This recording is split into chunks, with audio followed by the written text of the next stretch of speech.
अस्सलाम वालेकुम फ्रेंड्स, मैं ओस्मान नज़ीर और आप देख रहे हैं इंस्टाग्राम में टीवी।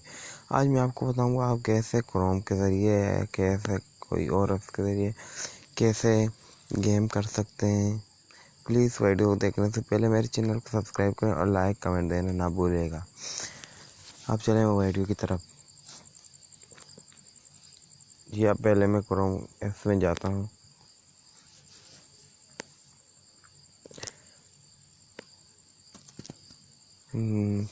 क्रोम में जाने का देखे मैं भी इंटरनेट में नहीं हूँ ना, नो इंटरनेट की सूरत में आप क्रोम के ज़रिए गेम भी कर सकते हैं। देखें अभी आपको बताऊंगा।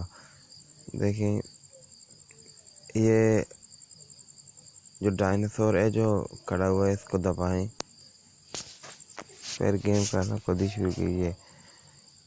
जब कोई ऐसा देखें गेम ओवर, रिटर्न के लिए इसको पे दबाएं।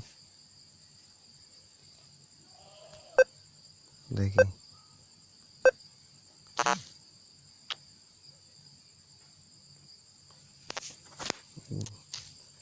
जी, ये था हमारा आज का वीडियो।